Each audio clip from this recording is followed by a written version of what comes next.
Hello friend, आज हम विज्ञान विषय अंतर्गत फिजिक्स के कुछ महत्वपूर्ण प्रश्नों को देखने वाले हैं। फिजिक्स सब्जेक्ट का यह तीसरा पार्ट है और अन्य पार्ट भी हम लगातार लाते रहेंगे। तो आप सभी से रिक्वेस्ट है कि यदि आप चैनल में नए हैं तो चैनल को सब्सक्राइब करके रख ले, ताकि नई वीडियो की नोटिफिकेशन आप तक पहुंचती रहे। तो चलिए ज़्यादा देर न करते हुए हम सेशन को स्टार्ट करते हैं। दिया गया है, पहला प्रश्न है, शहद एवं पानी के बर्तनों को फर्श पर लुढ़का देने पर शहद का बहाव पानी की अपेक्षा जल्दी ठहर जाता है। इस घटना की व्याख्या द्रवों के किस गुण के आधार पर की जा सकती है? दिया गया है, ऑप्शन ए पृष्ठ तनाव, ऑप्शन बी द्विध्रुव का आघूर्ण, ऑप्शन सी श्यानता, ऑप्शन डी अपवर्तनांक क्षमता। इनका सही जवाब रहेगा ऑप्शन सी श्यानता।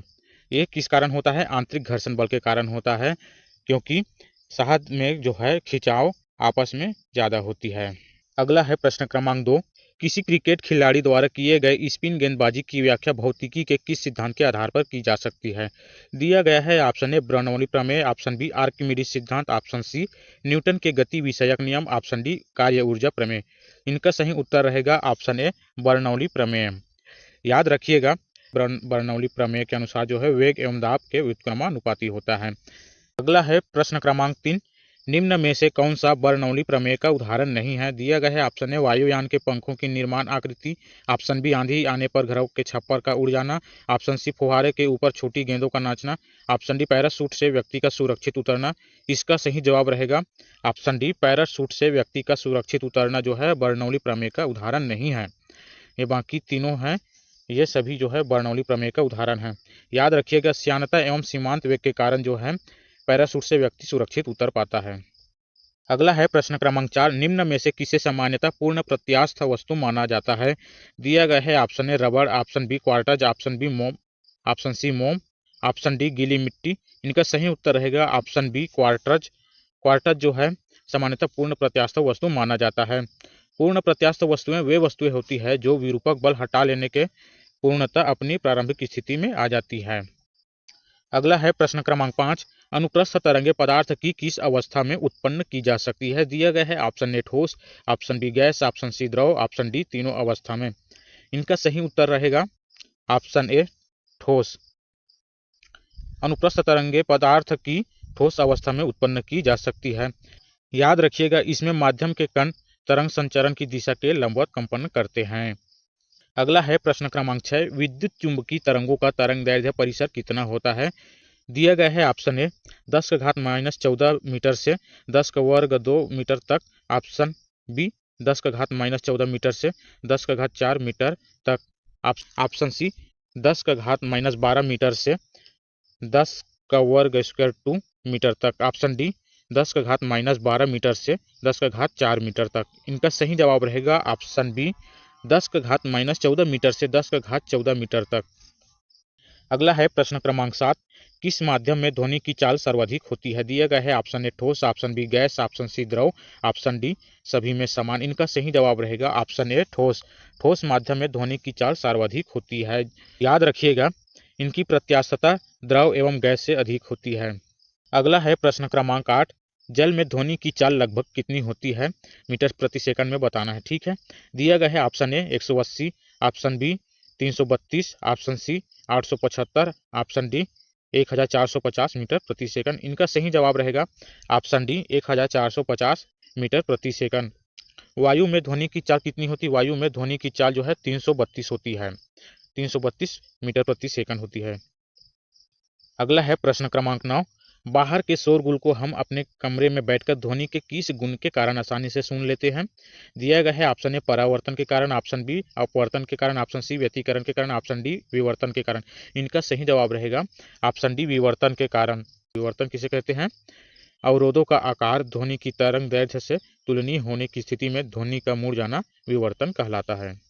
अगला है प्रश्न क्रमांक 10, किसी हाल में अनुरणन काल कितने से अधिक होने पर वक्ता के शब्द श्रोता को स्पष्ट रूप से सुनाई नहीं देता है? स्पष्ट रूप से सुनाई नहीं देता है। इनका सही जवाब बताने दिया गया, option A 1.6 second, option B 1.2 second, option C 0.8 second, option D 0.4 second. इनका सही जवाब रहेगा ऑप्शन सी 0.8 सेकंड। अनुरणन काल किसे कहा जाता है? अनुरणन काल जो है गूंजने, जिस प्रकार से हम किसी कमरे में जोर से आवाज करते हैं तो वहां पर आवाज गूंजता है, उसी को अनुरणन काल कहते हैं। अगला है प्रश्न क्रमांक 11, जब किसी पिंड की किसी गैस में चाल उसी गैस में ध्वनि की चाल से अधिक हो जाती है तो पिंड की चाल को क्या कहते हैं? दिया गया है option A infrasonic, option B ultrasonic, option C supersonic, option D मैकालोनिक। इनका सही जवाब रहेगा ऑप्शन सी सुपरसोनिक, या इसी को पाराध्वनिक भी कहा जाता है। अगला है प्रश्न क्रमांक 12। दूध में क्रीम निकालने में कौन सा बल लगता है? दिया गया है ऑप्शन ए अपकेंद्रीय बल, ऑप्शन बी अभिकेंद्रीय बल, ऑप्शन सी उपकेंद्रीय बल, ऑप्शन डी बाह्य बल। इनका सही जवाब रहेगा ऑप्शन ए अपकेंद्रीय बल। दूध में क्रीम निकालने में अपकेंद्रीय बल लगता है। अगला है प्रश्न क्रमांक 13। जब एक पत्थर को चांद की सतह से पृथ्वी पर लाया जाता है तो बताना है। दिया गया है ऑप्शन ए इसका द्रव्यमान बदल जाएगा, ऑप्शन बी इसका भार बदल जाएगा परंतु द्रव्यमान नहीं, ऑप्शन सी भार और द्रव्यमान दोनों बदल जाएंगे, ऑप्शन डी न द्रव्यमान और ना ही भार बदलेंगे। इनका सही जवाब रहेगा ऑप्शन बी इसका भार बदल जाएगा परंतु द्रव्यमान नहीं। ठीक है। अगला है प्रश्न क्रमांक 14। किसी लिफ्ट में बैठे हुए व्यक्ति को अपना भार कब अधिक मालूम पड़ता है? दिया गया है ऑप्शन ए जब लिफ्ट त्वरित गति से नीचे आ रही हो, ऑप्शन बी जब लिफ्ट त्वरित गति से ऊपर जा रही हो, ऑप्शन सी समान वेग से नीचे आ रही हो, ऑप्शन डी समान वेग से ऊपर जा रही हो। इनका सही जवाब रहेगा ऑप्शन बी जब लिफ्ट त्वरित गति से ऊपर जा रही हो तो अपना भार जो है हमें अधिक मालूम पड़ता है। अगला है प्रश्न क्रमांक 15। एक लिफ्ट में किसी व्यक्ति का प्रत्यक्ष भार वास्तविक भार से कम होता है जब लिफ्ट जा रही हो।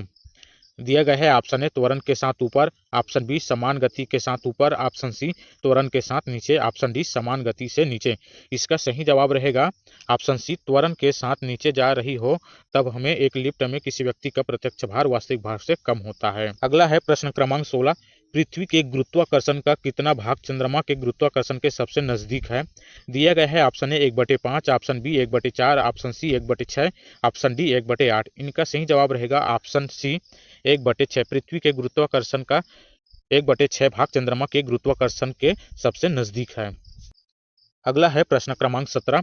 लोलक की कालावधि होती है। दिया गया है ऑप्शन ए द्रव्यमान के ऊपर निर्भर करता है, ऑप्शन बी लंबाई के ऊपर निर्भर करता है, ऑप्शन सी समय के ऊपर निर्भर करता है, ऑप्शन डी तापक्रम के ऊपर निर्भर करता है। इनका सही जवाब रहेगा ऑप्शन बी लंबाई के ऊपर निर्भर करता है। लोलक की कार्यावधि जो है लंबाई के ऊपर निर्भर करता है। अगला है प्रश्न क्रमांक 18। लोलक घड़ियां गर्मियों में क्यों सुस्त हो जाती है? दिया गया है ऑप्शन ए गर्मियों के दिन लंबे होने के कारण, ऑप्शन बी कुंडली में घर्षण के कारण, ऑप्शन सी लोलक की लंबाई बढ़ जाती है जिससे इकाई दोलन में लगा हुआ समय बढ़ जाता है, ऑप्शन डी गर्मी में लोलक का भार बढ़ जाता है। इनका सही उत्तर रहेगा ऑप्शन सी लोलक घड़ियां गर्मियों में सुस्त हो जाती है क्योंकि लोलक की लंबाई बढ़ जाती है जिससे इकाई दोलन में लगा हुआ समय बढ़ जाता है। अगला है प्रश्न क्रमांक 19। किसी सरल लोलक की लंबाई 4% बढ़ा दी जाए तो उसका आवर्तकाल होगा। दिया गया है ऑप्शन ए 8% बढ़ जाएगा, ऑप्शन बी 4% बढ़ जाएगा, ऑप्शन सी 2% बढ़ जाएगा, ऑप्शन डी इनमें से कोई नहीं। इनका सही जवाब रहेगा ऑप्शन सी 2% बढ़ जाएगा। किसी सरल लोलक की लंबाई 4% बढ़ा दी जाए तो उसका आवर्तकाल जो है 2% बढ़ जाएगा। अगला है प्रश्न क्रमांक 20। प्रकाश छोटे छोटे कणों से मिलकर बना होता है जिन्हें क्या कहा जाता है? दिया गया है option A photon, option B meson, option C positron, option D deuteron. इनका सही उत्तर रहेगा ऑप्शन ए फोटॉन। प्रकाश के छोटे छोटे कणों से मिलकर बना होता है उसे फोटॉन कहा जाता है। इस प्रकार मेरे द्वारा दी गई जानकारी आप लोगों को अच्छा लगा हो तो मेरे चैनल को लाइक एवं शेयर जरूर करें, साथ ही सब्सक्राइब करके जरूर रखना।